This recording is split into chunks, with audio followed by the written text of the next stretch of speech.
সুস্থ আছে প্রতিবারের মতোই। সো আমরা কথা আবার আমরা উত্তরগুলোতে চলে যাই। সো কাজ এক যেটা প্রশ্ন, কিন্তু তোমরা যদি প্রশ্নটা না পেয়ে থাকো অবশ্যই আমাদের চ্যানেলে গেলে প্রশ্ন পেয়ে যাবা, বাংলা প্রশ্নটা। আর সেই বাংলা প্রশ্নটা তোমার এই ভিডিওর ডিসক্রিপশন বক্স আর কমেন্ট বক্সে দেওয়া আছে, সেখানে গেলে প্রশ্নটা পেয়ে যাবা, মিলে মিলে পড়বা, ঠিক আছে?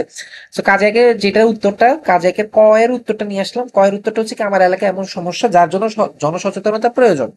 তো কি কি হবে, যে আমার খুঁজে পাওয়ার সমস্যা হচ্ছে বাল্য বিবাহ, যথাযথ ময়লা ফেলা, বৃক্ষ নিধন, শিশু শ্রম। আর বন্ধুর খুঁজে পাওয়ার সমস্যাটা কি, অতিরিক্ত শব্দ দূষণ, বায়ু দূষণ, এলাকায় কিশোর গ্যাংয়ের সৃষ্টি। এটা হচ্ছে তোমার উত্তর ক আর কি।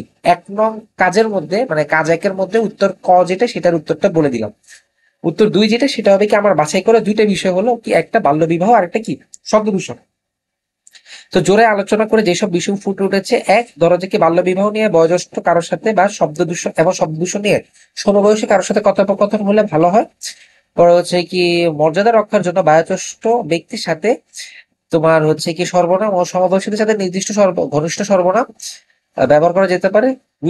তৃতীয় হচ্ছে কি, দুটি কথোপকথনের সময় প্রসঙ্গের বাইরে যাওয়া যাবে না। চতুর্থ কাজ যেটা, সেটা হচ্ছে কি, কথোপকথনের মাঝে সরল, জটিল ও যৌগিক সব ধরনের বাক্য ব্যবহার করতে হবে। বিশেষ করে সমস্যা তুলে ধরতে যৌগিক বাক্য ব্যবহার করা যেতে পারে। তো আমরা এখন সরল বাক্যগুলো হলো কি, যে মূলত যেসব বাক্য একটা সমাপিকা ক্রিয়া থাকে। জটিল বাক্য হচ্ছে একটা স্বাধীন খণ্ড বাক্য, এমন একটা বা তার অধিক খণ্ড বাক্য থাকে। আর যৌগিক বাক্য মূলত কি বুঝি আমরা, দুই বা তার অধিক সারিক বাক্য যোগ দিয়ে যুক্ত হয়। তো আমরা যদি এখন কিছু নমুনা কথোপকথন দেখাতে যাই, তো এগুলো উত্তরে লিখতে হবে তোমাদেরকে কালকে উত্তরপত্রে। সো কি লিখতে হবে, প্রথমে দাদার সাথে বাল্য বিবাহ নিয়ে কথোপকথন। ধরো আমি বলতেছি কি, যে আসসালামু আলাইকুম দাদা ভাই, কেমন আছেন? দাদা ভাই বলছে, ওয়ালাইকুম আসসালাম, আমি ভালো আছি, তুমি কেমন আছো? তো আমি বলতেছি কি, যে আমি ভালো আছি কিন্তু একটু চিন্তিত একটা বিষয় নিয়ে। দাদা বললে, কি নিয়ে তুমি চিন্তিত দাদু ভাই? আমি বললাম যে কি, বিষয়টি একটু অন্যরকম, যদি আপনি অনুমতি দেন তাহলে বলতে পারি। পরে ধরো দাদা বললো কি, অবশ্যই এখানে বলো হবে, টাইপিং মিস্টেক হয়েছে এই জায়গাটাতে। তো বলো আমাকে কি হয়েছে। আমি বলবো যে কি, আমার এক সহপাঠীর বাল্য বিবাহ। আমি আমরা বিয়েটা বন্ধ করতে যাচ্ছি, কিন্তু কি করতে পারি তা বুঝতে পারছি না। দাদা বলল, কি বলো, তোমাদের থানায় জানানো উচিত, শিক্ষকের সহায়তা নাও, এটা হতে দেওয়া যায় না। তো আমি বলতেছি কি, আমি তো ছোট, কিভাবে এত কিছু করবো? দাদা বলবে কি, যে চিন্তা করো না, আমি যাচ্ছি তোমার সাথে, শিক্ষকের কাছে চলো আগে, তারপর আমরা থানায় যাবো।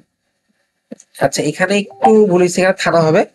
এরপরে আমি বলছি কি, সত্যি আপনি যাবেন? তাহলে খুবই ভালো হয়, এখনই যাই আমরা তাহলে। এটা হচ্ছে কি নমুনা এক, যেটা বাল্য বিবাহ নিয়ে একটা বয়োজ্যেষ্ঠ মানে আমার দাদার সাথে বলে ফেলেছি। এরপরে যদি আমরা আসি, যে তোমার নমুনা কথোপকথন, এখানেও একটু ভুল হয়েছে। যাই হোক, খুব তাড়াতাড়ি তোমাদের জন্য উত্তর আনার জন্য আর কি, একটু টাইপিং মিস্টেক হয়ে গেল। যাই হোক, দুই নম্বর কথোপকথন বলতে পারি কি, আমরা বন্ধুর সাথে শব্দ দূষণ নিয়ে কথোপকথন। আমি বলছি কি, যে কি রে সাজিদ, কেমন আছিস? সাজিদ বলছে, আর বলিস না বন্ধু, মাথাটা 2 দিন ধরে খুব ব্যথা, পড়াশোনা মন দিতে পারছি না। আমি বলবো যে, কি বলিস, হঠাৎ করে এমন কেন?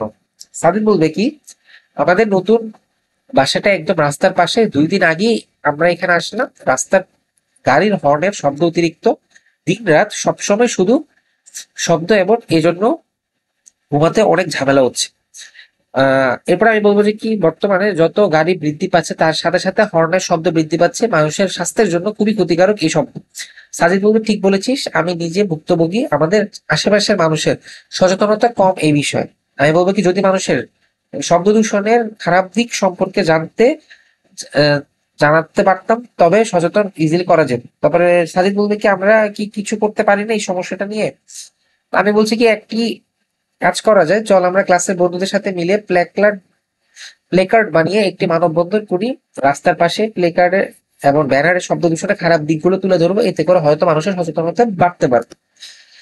তো সাজিদ বলবে, ভালো বুদ্ধি, চল স্যারকে বলে আমরা আজই ব্যবস্থাটা শুরু করে ফেলি। তো এটা হচ্ছে মূলত যতক্ষণ যেটা বললাম, সেটা হচ্ছে কি, আমার কাজ একের উত্তর দুই। এখন আমি যদি কাজ একের উত্তর তিন নিয়ে আলোচনা করি, কাজ একের মোট তিনটা উত্তর। তো তৃতীয় যে উত্তরটা গ নিয়ে, উত্তর গ নিয়ে আলোচনা করতে গেলে এমন হবে কি, বাক্যের ধরন আর কথোপকথনে ব্যবহৃত বাক্য। তো বাক্যের ধরন ধরো সরল বাক্য। কথোপকথনে হচ্ছে কি, আমরা বিয়েটি বন্ধ করতে যাচ্ছি, সে এই যে আমি যে তোমাদের সাথে যে নমুনা কথোপকথন দেখালাম না, এই জায়গাটা থেকে, ঠিক আছে? তো এই জায়গাটা, এই যে আমরা বিয়েটা বন্ধ হচ্ছে, এটা একটা সরল বাক্য। তো এখান থেকে একটা সরল বাক্য, একটা জটিল বাক্য, একটা জটিল বাক্য নিয়ে বলবো আর কি। জটিল বাক্যতে আমি কি লিখলাম, যদি আপনি অনুমতি দেন তাহলে বলতে পারি। এরপর যোগী বাক্যটা কি, দিন রাত সবসময় শুধু শব্দ, এবং এই জন্য ঘুমাতে অনেক ঝামেলা হচ্ছে। তো এগুলো হচ্ছে কি সরল বাক্য, জটিল বাক্য এবং যৌগিক বাক্যের একটা করে আমার কথোপকথন থেকে নিয়ে উদাহরণ হিসেবে দেখাচ্ছি। তো আশা করি কাজ 1 নিয়ে তোমরা পুরোপুরি ক্লিয়ার হয়ে গিয়েছো। অবশ্যই যদি কাজ 2 এবং কাজ 3-এর ভিডিওস গুলো সমাধান পেতে চাও, অবশ্যই এখনই চ্যানেলটা সাবস্ক্রাইব করে রাখো, বেল নোটিফিকেশন অন রাখো, যাতে করে ভিডিও আমরা যখন একটু পরে কিছুক্ষণের মধ্যে 10-15 মিনিটের মধ্যে যখন দিব, সবার আগে যাতে তুমি ভিডিওটা দেখতে পারো। দেখা হবে পরবর্তী ভিডিওতে খুবই শীঘ্রই। আল্লাহ হাফিজ।